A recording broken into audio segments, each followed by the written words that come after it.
मध्य प्रदेश में भाजपा सरकार पर विपक्ष का हमला जारी है।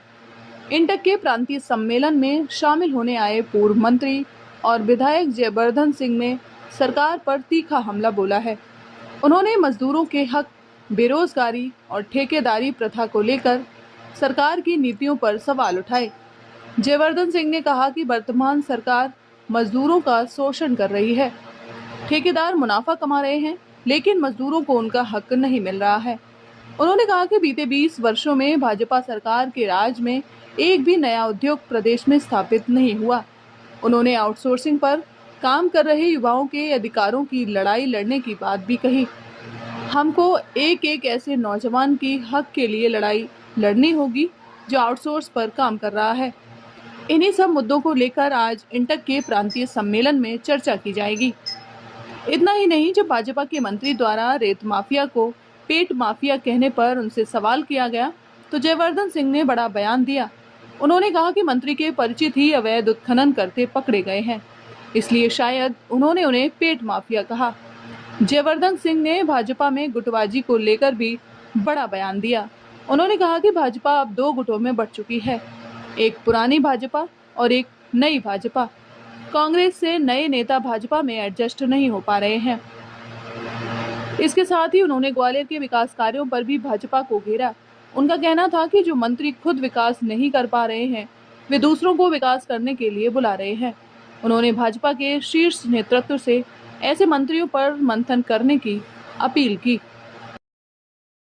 बहुत बड़ा कार्यक्रम है, इसमें आप शामिल होंगे, किस तरह देखते हैं इस कार्यक्रम को? आज हमारे प्रदेश के सभी इंटक के नेता कार्यकर्ता आज यहाँ ग्वालियर में एकत्रित हो रहे हैं और बहुत खुशी की बात है कि इंटक के कार्यक्रम में हमारे प्रदेश अध्यक्ष जीतू पटवारी जी भी आज यहाँ पधार रहे हैं। ग्वालियर के सभी नेता भी मौजूद रहेंगे, हमारे राज्यसभा सांसद अशोक सिंह जी मौजूद रहेंगे, सभी हमारे जो विधायकगण हैं, पूर्व विधायकगण हैं, जिला अध्यक्ष जी हैं। हमारा मूल उद्देश्य ये है कि इंटक एक ऐसी संस्था है जो कांग्रेस ने हमारे प्रदेश और देश के जो हमारे मजदूर वर्ग हैं उनको दी है। मजदूरों के अधिकार के लिए हमारे जो ट्रेड यूनियन में जो लोग काम करते हैं, समर्पित रहते हैं, उनकी आवाज़ बुलंद हो, यही सोच इंटक की है।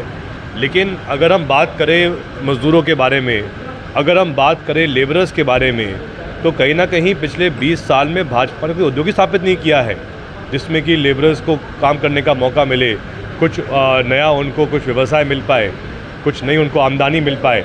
आमदनी में वृद्धि की हम बात करें तो कहीं भी भाजपा के राज में जो हमारे मजदूर वर्ग हैं उनके जो दैनिक वेतन है उसमें भी कहीं वृद्धि नहीं हो पाई है। उल्टा आज भी भाजपा के राज में ठेकेदारों द्वारा जो हमारा मजदूर वर्ग है उनका शोषण किया जा रहा है। तो इसीलिए इंटक का बड़ा आयोजन आज रखा गया है ग्वालियर में, हम सब उसमें मौजूद रहेंगे। अभी माननीय सीएम साहब ने घोषणा की है कि मध्य प्रदेश में अब बेरोजगार युवा बेरोजगार नहीं कहलाएगा, उसको आकांक्षी युवा कहलाएंगे। तो मैं सीएम साहब से पूछना चाहता हूँ, क्या नाम बदलने से ख़त्म हो जाएगी बेरोजगारी? इस बारे में सीएम साहब को मंथन करना चाहिए है। आज अगर पूरे प्रदेश में सबसे ज़्यादा आक्रोश किसी के मन में है तो युवाओं के मन में है, क्योंकि भाजपा सरकार ना उनको रोज़गार दे पाई। आज भी पूरे मध्य प्रदेश में पिछले 6 साल से एक भी नर्सिंग कॉलेज के छात्र को डिग्री नहीं मिल पाई है। कितना बड़ा कलंक मध्य प्रदेश के ऊपर है कि जो ऐसे बच्चे हैं जिनके परिवारजनों ने 4 साल की पूरी फीस जमा कर दी, एग्ज़ाम का शुल्क जमा कर दिया, लेकिन मध्य प्रदेश एकमात्र राज्य, पूरे देश में ऐसा एकमात्र राज्य है जहां 6 सालों से एक भी नर्सिंग छात्र को डिग्री तक नहीं मिल पाई है।